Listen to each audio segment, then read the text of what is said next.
Hello guys, as I told you in my previous video that I am going to do one sum on early delivery also from your study material, okay?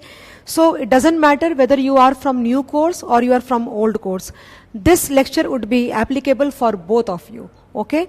So early delivery is a concept which is like every student is getting stuck on the fact. I will not go into unnecessary detailing which अगर मैं कर पाई तो बहुत अच्छा होगा because तब आपको कुछ भी याद नहीं करना पड़ेगा. But as of now, since we have a limited time constraint, सामने आपका exam already है, तो I will not take much time of yours and I will try to finish the concept in shortest span of time. Okay?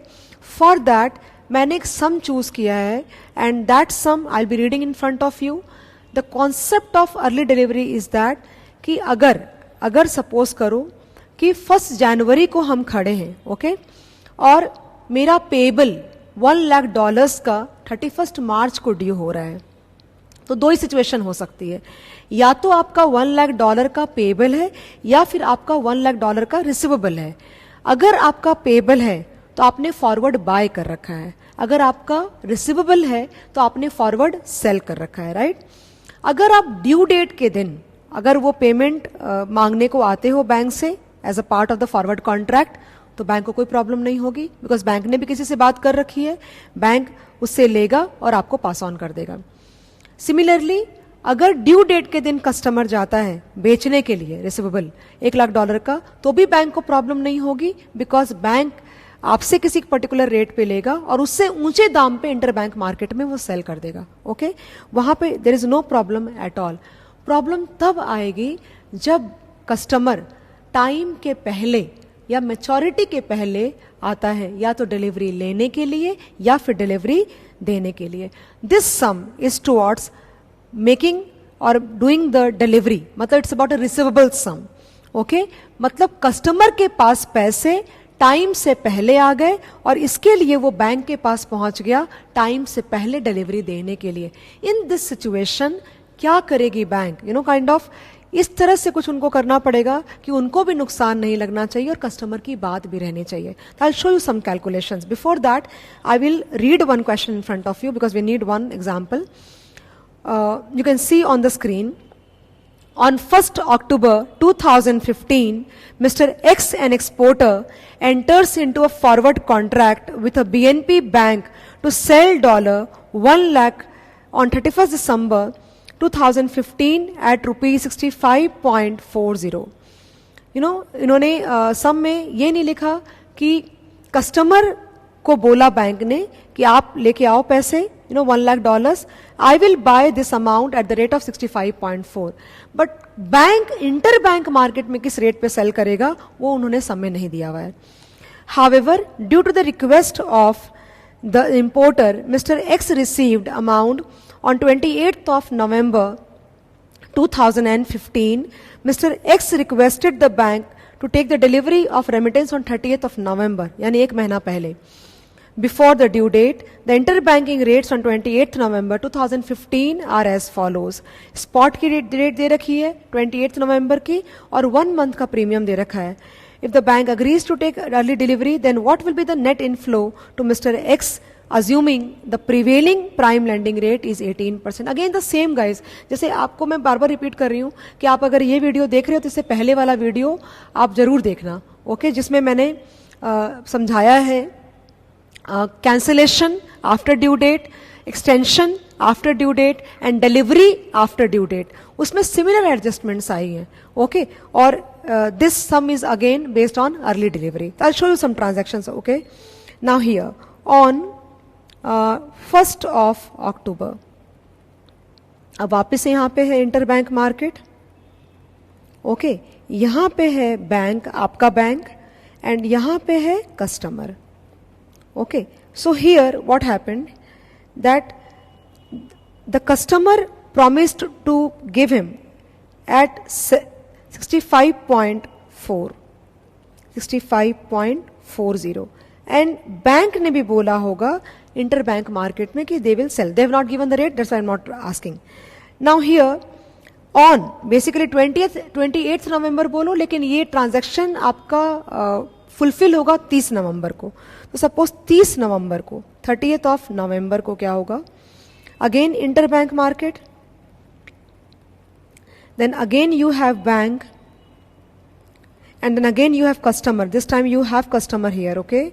अब customer आ गया, बोला लो, तो customer से bank उसी रेट पे लेगा जिस रेट पे पहले बात हुई, दैट इज 65.4 ओनली, ओके? तो 65.4 पे ही कस्टमर से लेगा, 65.40 पे, and it will sell in the spot market. आप देखो सेल करने की रेट क्या है, 65.22, sell at 65.22. But you know what it will do? It will again enter into one more contract, that's buy forward.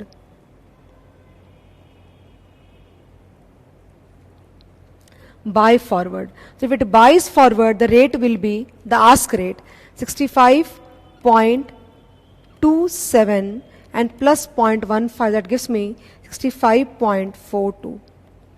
65.42। अगर आप मुझसे बिल्कुल मैं आपको थोड़ा सा भी बताना चाहूँ ना, तो मैं आपको ये बोल सकती हूँ कि बैंक ने कस्टमर से 65 पॉइंट, आप ये मत बोलो कि बैंक का ये वाला जो पोजीशन है ये ओपन रह गया, क्यों? क्योंकि कस्टमर पहले आ गया। अगर कस्टमर पहले आ गया तो कस्टमर ने दे दिया 65.4 में बैंक को, और बैंक ने क्या किया, स्पॉट मार्केट में सेल कर दिया 65.22 में। आप देखो सबसे पहली बात तो क्या है, कस्टमर से लिया 65.4 में बैंक ने और मार्केट में बेचा 65.22 में। सबसे पहले तो नुकसान लग गया मेरे को, हाउ मच, ऑलमोस्ट लाइक 18 पैसा का नुकसान लग गया। आप देखो यहाँ पे 65.22 पे सेल एंड 65.4 पे बाय फ्रॉम कस्टमर, 18 पैसा। सो सबसे पहले तो लॉस लग गया। आप देखो यहाँ पे loss, and this loss is nothing but rupees 65.22 minus 65.4, the whole into $1 lakh. Okay, here 65.22 minus 65.4 into $1 lakh will give me rupees 18,000 का लॉस है। ये बैंक को लॉस लग गया कस्टमर की एक्टिविटी की वजह से। ओके, तो ये लॉस अभी कैरी फॉरवर्ड होएगा 31 दिसंबर तक। ओके, नाउ अब आपको क्या दिमाग लगाना है, दैट कि बैंक बैंक स्पॉट में लेके सेल करेगा, बट आप ये भूल चुके हो कि बैंक ने यहाँ पे सेल फॉरवर्ड सेल कर रखा है। इस सेल को ऑनर करने के लिए बैंक ने ये वाला 1 मंथ फॉरवर्ड बाय किया है। ओके, सो बैंक ने क्यों बाय किया, बिकॉज 65.4 में कस्टमर से तो ले लिया और मार्केट में 65.22 पे सल्टा भी दिया, लेकिन जो ये पेंडिंग रह गया ना, अभी बाकी है 1 मंथ फॉरवर्ड में। इंटरबैंक मार्केट वाले मांगेंगे ना, भाई दे करेंसी, तो इसके पास तो है ही नहीं, इसने तो स्पॉट में सल्टा दिया करेंसी कस्टमर से लेकर के। तो ये क्या करेगा, कहीं और जाकर के 1 मंथ फॉरवर्ड 65.42 पे बाय कर लिया, ताकि वो वाला ट्रांजैक्शन 1 महीने के बाद वो फुलफिल कर सके।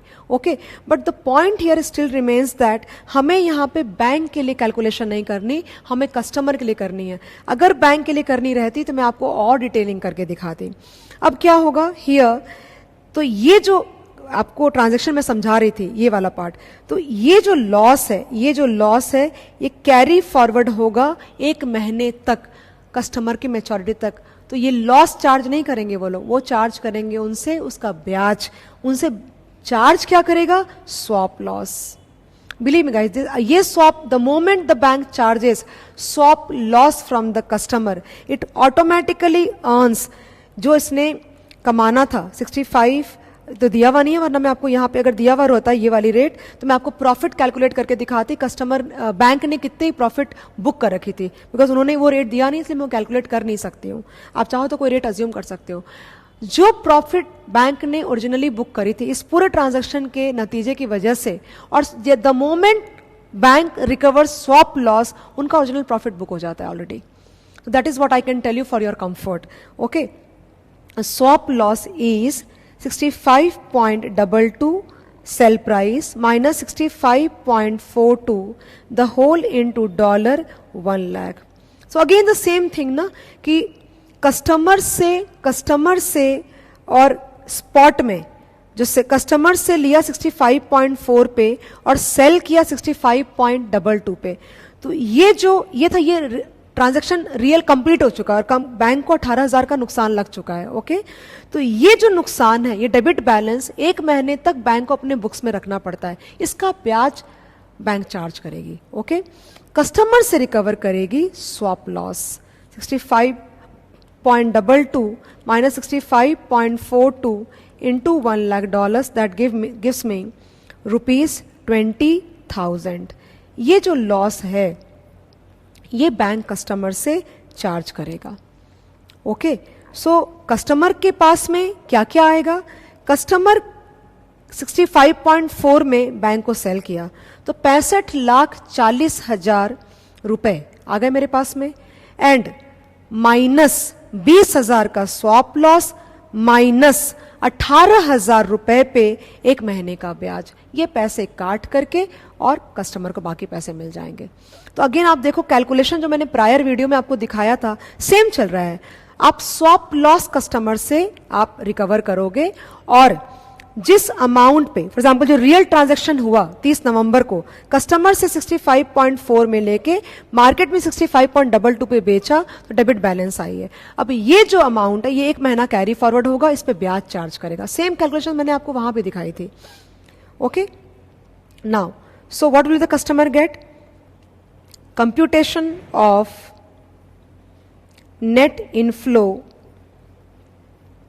To the customer,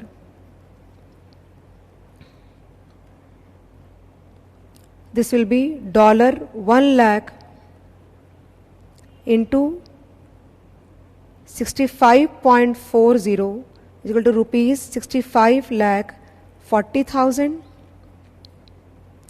then plus swap loss. Swap loss is how much? 20,000.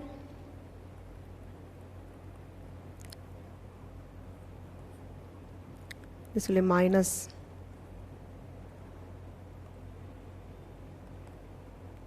and minus interest on outlay of funds.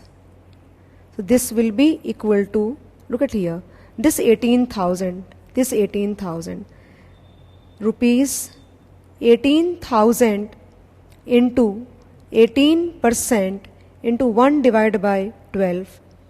So 18,000 into 18% divided by 12 will give me rupees 270. Okay, ये काट के सारा कस्टमर को पैसा मिल जाएगा। 65,40,000 minus 20,000 minus 270, you get rupees 65,197.30. This is the amount. So basically you have to always remember only one thing, the number one, swap loss customer से recover होगा और उस दिन जो ट्रांजैक्शन में लॉस हुआ है उसके डेबिट बैलेंस का ब्याज कस्टमर से रिकवर होगा। अगर क्रेडिट बैलेंस होगा तो कस्टमर को ब्याज आप दोगे, अगर डेबिट बैलेंस होगा तो आप कस्टमर से ब्याज लोगे। बैंक को डेबिट बैलेंस, बैंक का credit balance. Okay, so guys again thank you so much. I hope you understood the concept. If you have a doubt, just post it to me.